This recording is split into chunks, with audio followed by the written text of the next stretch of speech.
ఉత్తరాదిపై జల ఖడ్గం, ఆగని కుంభవృష్టి. వరుణుడి ప్రకోపానికి ఉత్తర భారతం వెలవెల్లాడుతోంది. ఉత్తరాఖండ్ నుండి రాజస్థాన్ వరకు జల ప్రళయం కొనసాగుతోంది. 7 రాష్ట్రాల్లో జనజీవనం స్తంభించిపోయింది.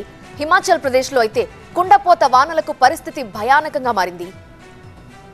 దేశవ్యాప్తంగా వరదల బీభత్సం కొనసాగుతోంది. హిమాచల్, ఉత్తరాఖండ్, యూపీ, బీహార్, ఢిల్లీలలో భారీ వర్షాలతో జనం నానా అవస్థలు పడుతున్నారు. హిమాచల్లో క్లౌడ్ బరస్ట్ కారణంగా గల్లంతైన 55 మంది చనిపోయినట్లు అధికారులు చెబుతున్నారు. ఇప్పటివరకు 10 మంది మృతదేహాలు లభ్యమయ్యాయి. కొండ చర్యలు విరిగిపడడంతో సహాయక చర్యలకు తీవ్ర ఆటంకం కలుగుతోంది. హిమాచల్లో 100కు పైగా రోడ్లు, బ్రిడ్జిలు ధ్వంసమయ్యాయి. గత ఏడాది జరిగిన వరదల విధ్వంసం నుంచి కోలుకొని హిమాచల్ పై మళ్లీ ప్రకృతి పగబట్టింది. వరద బీభత్సానికి కులు మనాలి హైవే డ్యామేజ్ అయింది. రాంపూర్లో తాత్కాలిక బ్రిడ్జి నిర్మించిన ఇండియన్ ఆర్మీ సహాయక చర్యల్ని వేగవంతం చేసింది.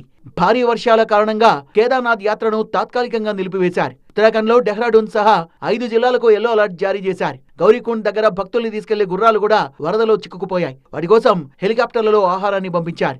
బెంగాల్లో భారీ వర్షాలు కురుస్తున్నాయి. కుంభవృష్టి కురిసినప్పటికీ, వరద నీళ్లు ప్రవేశించినప్పటికీ కోల్కతా ఎయిర్పోర్ట్ నుంచి విమానాల రాకపోకలు యథాతథంగా కొనసాగించారు. ఎయిర్పోర్ట్లోని రన్వేతో పాటు టాక్సీవేలో కూడా వరద నీరు ప్రవేశించింది. వరద నీటిలోనే విమానాల్ని నడిపారు. ఎయిర్పోర్ట్ నుంచి ఒక్క విమానం కూడా రద్దు కాలేదని అధికారులు వివరణ ఇచ్చారు. కోల్కతాతో పాటు బీర్భం, వెస్ట్ మిడ్నాపూర్, బరక్పూర్, హౌరాల్లో కూడా భారీ వర్షం కురిసింది. కోల్కతాకు ఆరెంజ్ అలర్ట్ జారీ చేశారు అధికారులు. పురూలియా, ముర్షిదాబాద్, మాల్దా, కూచ్ బిహార్, జల్పాయిగురి, కలింపాగ్, అలీపూర్ దువార్ జిల్లాలకు వాతావరణ శాఖ అధికారులు రెడ్ అలర్ట్ జారీ చేశారు. 20 సెంటీమీటర్ల వర్షపాతం నమోదయ్యే అవకాశం ఉందని అధికారులు హెచ్చరికలు జారీ చేశారు. గుజరాత్ లో కూడా వరదల బీభత్సం కొనసాగుతోంది. డాంగ్స్ జిల్లాలో భారీ వర్షాల కారణంగా జనజీవనం అస్తవ్యస్తంగా మారింది. వరద నీటిలో ఓ లారీ చిక్కుకుపోయింది. లారీ డ్రైవర్ ను సహాయక సిబ్బంది క్షేమంగా రక్షించారు. సూరత్, వడోదర, పోర్బందర్ తదితర ప్రాంతాల్లో కూడా వరదలతో చాలా నష్టం జరిగింది.